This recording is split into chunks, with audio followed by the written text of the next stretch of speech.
Hello everyone, আসসালামু আলাইকুম। আজকে আমরা চলে যাব এখনই আমাদের ছোট্ট একটা মুরগির ফার্মের জন্য কিছু মুরগির বাচ্চা আনতে। তো আমরা এখানে এসে অনেকক্ষণ দাঁড়িয়েছিলাম রাস্তায়, বাট কোনো গাড়ি আসতেছে না।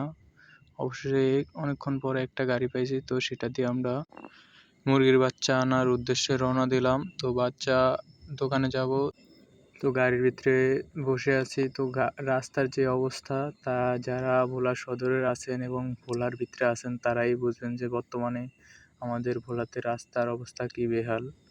তো এখানে আমি আর আমার বন্ধু মিলে যাচ্ছি।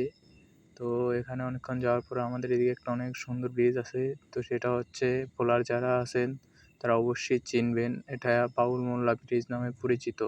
তো অবশেষে আমরা মুরগির বাচ্চার দোকানে চলে আসলাম। তো দোকানদার আমাদেরকে বলল যে তোমাদের যেইটা ভালো লাগে এবং যেটা সুন্দর লাগে এবং সুস্থ লাগে তোমরা সেটা বেছে বেছে নাও। তো আমি আমার মন মতো একটা একটা করে দেখে নিচ্ছি যে বাচ্চাগুলো সুস্থ আছে কিনা, এবং এটাকে চিৎ করে দেখতেছি যে এটা ঠিকঠাক নাড়াচড়া করতে পারে কিনা। তো এখানে আমি দেখতেছি আবার বাচ্চাগুলো ঠিকঠাক গুনে নিছি, কারণ প্রত্যেক বক্সে 10টা করে থাকবে এবং এটার ভিতরে 4টা বক্স, মোট 40টা বাচ্চা থাকবে এক কার্টনে। তো এখানে আমি দেখছি এখানে আরও রয়েছে বিভিন্ন ধরনের বাচ্চা। তো আমি যেহেতু ব্রয়লার মুরগির বাচ্চা আনবো, তো এগুলোই আমি একটা একটা করে বেছে নিয়েছি সুস্থ এবং সবল জায়গা দিয়ে, যাতে এগুলো বাড়িতে নিলে যে কোনো ক্ষয়ক্ষতি হয় না। আর দেখতেছি দোকানে একটা বিড়ালের বাচ্চা আছে। তো আমি যেহেতু একটু ইবলিশ টাইপের, তো এটার সাথে একটু দুষ্টামি করলাম। অবশেষে আমার মুরগির বাচ্চাগুলো নেওয়া হয়েছে, বেছে বেছে নিয়েছি। তো আমি কাউন্টারে তাদেরকে টাকাগুলো জমা দেবো। তো আমি গুনে দেখতেছি টাকাগুলো ঠিকঠাক আছে কি না। তো এবং প্রত্যেকটা টাকা চেক করছি যে সবগুলো ঠিকঠাক আছে কি না। তো দেখে ওখানে আমি কাউন্টারে টাকা জমা দিয়েছি। তারপর আমি আর বন্ধু মিলে আমার বাড়ির উদ্দেশ্যে রওনা দিলাম। তো বাড়ির উদ্দেশ্যে রওনা দিয়ে ছেড়ে দিল।